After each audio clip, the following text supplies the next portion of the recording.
તો રાજકોટ જિલ્લાના જામકંડોરણાના દૂધીવદર ગામ નજીક આવેલો ફોફળ ડેમ પણ ઓવરફ્લો થતા ફોફળ ડેમનો કોઝવે પાણીમાં ગરકાવ થયો છે। આ તસવીરો આવી રહી છે, જોઈ શકાય છે ફોફળ ડેમનો કોઝવે પાણીમાં ગરકાવ છે।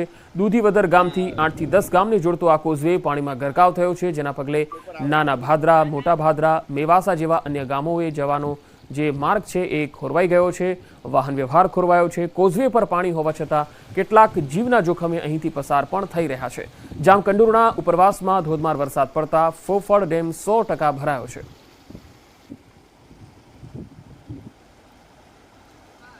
રાજકોટ જિલ્લાની વાત કરીએ, રાજકોટ જિલ્લામાં જે મેઘરાજાએ જે તોફાની બેટિંગ કરી તેને લઈને વાત કરીએ જામકંડોરણામાં આવેલ દૂધીવદરનો જે ફોફળ ડેમ છે તે ઓવરફ્લો થતાં તેનો કોઝવે છે પાણીના તે પાણીના ગરકાવ થઈ ગયો છે। આ 10 ગામને જોડતો આ કોઝવે છે, કોઝવેમાં જે 10 રસ્તા પાણી વહી રહ્યા છે। તો અત્યારે જે રીતે વરસાદ જામકંડોરણામાં થયો હતો, તે ધોધમાર વરસાદ થયો હતો, તે નદી નાળાઓ છે, ચેક ડેમો છે તે ઓવરફ્લો થઈ ગયા તેને લઈને જામકંડોરણાનો જે કોઝવે છે ઓવરફ્લો થઈ ગયો અને કોઝવે ઉપર જે પાણી છે પાણી કોઝવે આખો પાણી અંદરમાં ગરક થઈ ગયો છે। અહીંથી આવવા જવાના વાહન ચાલકોને આવવાની જે મનાઈ કરવામાં આવી છે। બીજી વાત કે જે રીતે 10 ગામના જોડતો છે તે જોડતો અત્યારે રસ્તો છે બ્લોક કરવામાં આવ્યો છે।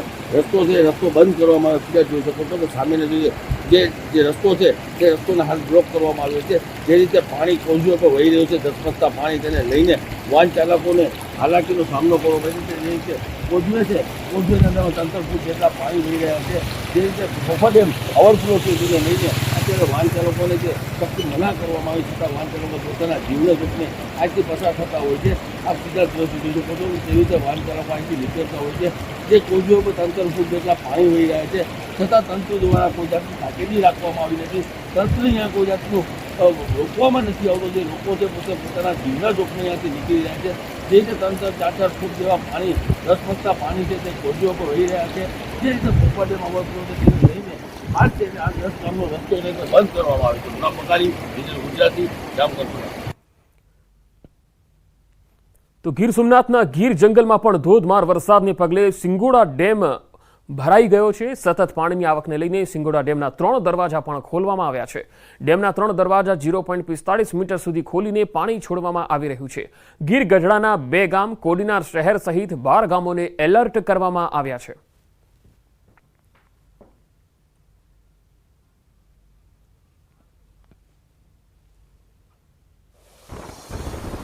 પાછલા 2-3 દિવસથી દ્વારકામાં મન મૂકીને મેઘો વરસી રહ્યો છે। કલ્યાણપુરની વાત કરીએ તો ભારે વરસાદના કારણે જનજીવન પ્રભાવિત બન્યું છે। નદીઓ 2 કાંઠે વહી રહી છે, તો અનેક ગામમાં વરસાદી પાણી ઓસર્યા નથી। ત્યારે કલ્યાણપુરમાં અનરાધાર વરસાદથી તબાહીના દ્રશ્યો સામે આવ્યા। ધસમસતા પૂરમાં કાર તણાઈ ગઈ હતી। આ પૂરમાં રમકડાની જેમ કાર ફંગોળાતી હોય એ પ્રમાણે તસવીરો આવી રહી છે।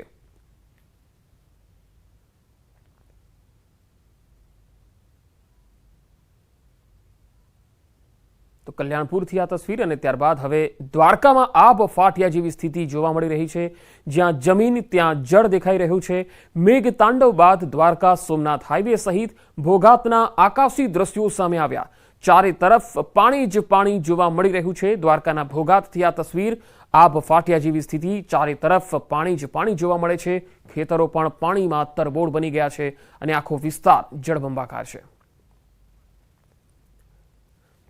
તો કલ્યાણપુર તાલુકામાં ધોધમાર વરસાદ વરસ્યો। પાનેલી ગામે આવેલા મુખ્ય રસ્તા પાણી ફરી વળ્યા છે। કલ્યાણપુર તાલુકામાં એક જ દિવસમાં 11 ઇંચ વરસાદ ખાબકતા જનજીવન પ્રભાવિત થયું છે। કલ્યાણપુરથી ભાટિયા ગામને જોડતા મુખ્ય માર્ગ પર કેનેડી ગામ પાસે પાણીના ધસમસતા પૂર આવતા રાહદારીઓ તેમજ વાહન ચાલકો મુશ્કેલીમાં મુકાઈ ગયા છે।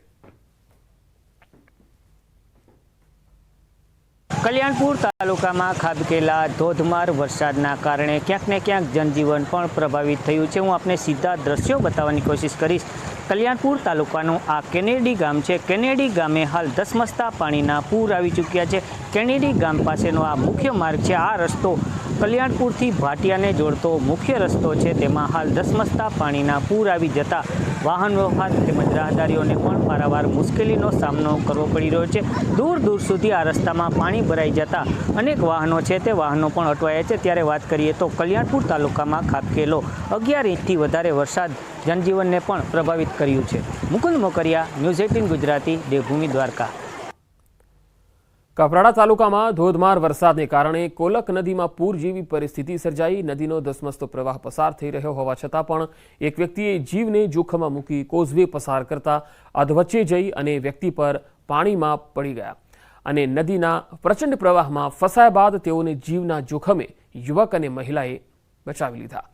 નદી કિનારાના એક યુવક અને એક મહિલા તાત્કાલિક દોડી આવ્યા હતા અને આ વ્યક્તિને બચાવવા માટે પ્રયાસો કર્યા હતા। એક બાજુ નદીના પ્રચંડ પ્રવાહ અને નદીના વચ્ચે જ ફસાયેલા આ વ્યક્તિને બહાર કાઢવા યુવકે પોતાના જીવને જોખમમાં મૂકી અને વ્યક્તિ સુધી પહોંચ્યા અને તેમને બહાર કાઢ્યા।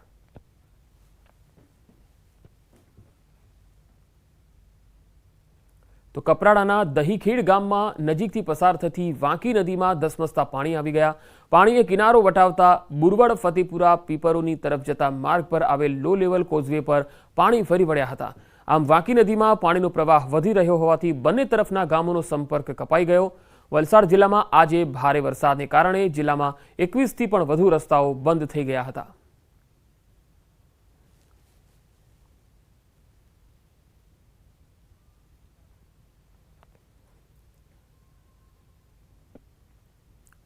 તો રાજ્યભરમાં વરસાદી માહોલ વચ્ચે અનેક સ્થળોએ પ્રાકૃતિક સૌંદર્ય સોળે કળાએ ખીલી ઉઠ્યું છે। અનેક ધોધ સક્રિય થયા છે।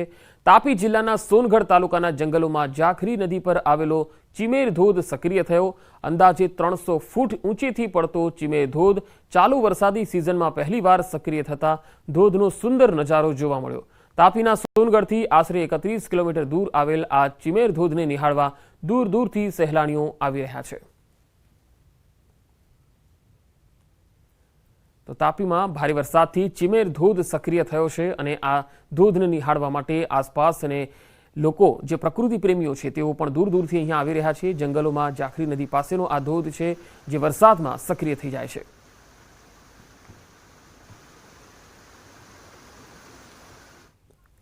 કેન્દ્રીય નાણામંત્રી નિર્મલા સીતારમણ આજે દેશનું બજેટ રજૂ કરવાના છે। આ વખતે બજેટમાં ખેડૂતો માટે મોટી જાહેરાતો થાય તેવી શક્યતાઓ વ્યક્ત કરાઈ રહી છે।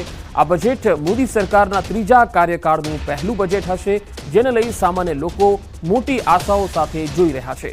ખેડૂતોથી લઈને નોકરિયાત મહિલાઓ, જવાનો, સરકારી કર્મચારીઓને નાણામંત્રી નિર્મલા સીતારમણની નવી જાહેરાતોને લઈ આશા અપેક્ષાઓ છે, જેમાં મધ્યમ વર્ગને ટેક્સમાં છૂટની ભેટ મળી શકે છે તો નોકરિયાત વર્ગને ઇન્કમ ટેક્સમાં ઘટાડા તરીકે મોટી રાહત આપી શકે છે। ઇન્કમ ટેક્સની મર્યાદાને વધારી શકવામાં આવે છે, સાથે જ ટેક્સ સ્લેબમાં છૂટછાટ આપીને દરેક વર્ગને રાહત આપી શકે છે। આવી જ રીતે કૃષિ ક્ષેત્રે વિકાસલક્ષી યોજનાઓ જાહેર થઈ શકે છે। ખેડૂતોને ઉત્પાદનનું યોગ્ય મૂલ્ય મળે તે માટે એમએસપીની ખામીઓ દૂર કરી શકે છે। યુવાનો અને રોજગારી માટે પણ બજેટમાં કોઈ જાહેરાત થઈ શકે છે। ઉપરાંત મધ્યમ વર્ગ તરફથી મકાન ખરીદી પર સબસિડી વધારવી, હોમ લોનના વ્યાજદરમાં ટેક્સની છૂટની મર્યાદા વધારવાની પણ માંગ છે। આ સિવાય શિક્ષણ, હોસ્પિટાલિટી, ઓટો સેક્ટરમાં પણ જાહેરાતોની સંભાવના છે। નાણામંત્રી નિર્મલા સીતારમણ સતત 7મી વખત બજેટ રજૂ કરવાના છે, જે રેકોર્ડ બનાવી શકે છે।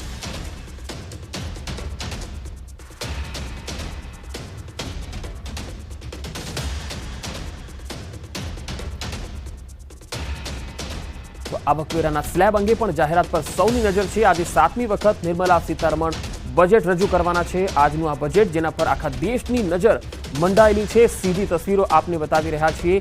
કેન્દ્રીય નાણામંત્રી જે છે એ બજેટ રજૂ કરવા માટે આજે રવાના થઈ રહ્યા છે સંસદ ભવન તરફ અને તેમના જે તેઓ આજે જ્યારે બજેટ રજૂ કરવાના છે ત્યારે તેમના પટારામાં શું નીકળશે, ખાસ કરીને દરેક વર્ગના જે લોકો છે તેમના માટે કઈ કઈ જાહેરાતો હશે તેને લઈને આખા દેશની નજર આજે આ બજેટ ઉપર છે અને આ 7મું બજેટ તેઓ રજૂ કરવાના છે। તેમના કાર્યકાળનું નિર્મલા સીતારમણ 7મી વખત આ બજેટ રજૂ કરવાના છે, ત્યારે આ બજેટમાં ખેડૂત વર્ગ માટે, યુવાઓ માટે, મહિલાઓ માટે આ તમામ કૃષિલક્ષી જાહેરાતોને લઈને પણ સંભાવનાઓ વ્યક્ત કરાઈ રહી છે કે અહીંયા આ બજેટમાં ખાસ મોટી જાહેરાતો હશે। દરેક વર્ગ જે ઉદ્યોગ જગત છે તેમની પણ ઘણી આશા અપેક્ષાઓ છે અને આવકવેરા સ્લેબ અંગેની જાહેરાત પર સૌની નજર છે, કારણ કે ગત બજેટમાં પણ તેમાં કોઈ ફેરફાર નહોતો કરાયો, ત્યારે આ વખતના બજેટમાં આવકવેરાના સ્લેબમાં કોઈ ફેરફાર થાય છે કે કેમ તેના પર સૌની નજર છે। ઘણા લોકોની આશા અપેક્ષાઓ છે, ખાસ કરીને નોકરિયાત વર્ગ હોય, મધ્યમ વર્ગ હોય તેમની આ આશા સૌથી વધારે છે। ત્યારે આ 7મી વખત નિર્મલા સીતારમણ બજેટ રજૂ કરવા માટે જઈ રહ્યા છે। તસવીરો સીધી આવી રહી છે દિલ્હીથી, જે આપણે બતાવી રહ્યા છે। નિર્મલા સીતારમણ બજેટ રજૂ કરવા માટે સંસદ ભવન તરફ રવાના થઈ ગયા છે। નાણાં મંત્રાલયમાંથી બહાર નીકળી અને તેઓ હવે સંસદ ભવન તરફ જઈ રહ્યા છે. તેમના બજેટમાં આજે સૌની નજર છે કે તેમના બજેટમાં દરેક ક્ષેત્ર માટે કંઈક ને કંઈક સંભાવનાઓ, ખાસ આશા અપેક્ષાઓ જે છે એ કેટલી પરિપૂર્ણ થાય છે એ પણ જોવાનું મહત્વનું બની રહેશે. ખેડૂતો, મહિલાઓ અને યુવાઓની ઘણી આશા અપેક્ષા છે આ બજેટ ઉપર અને દેશના ગ્રોથ માટે આ બજેટ ખૂબ જ મહત્વપૂર્ણ સાબિત થશે.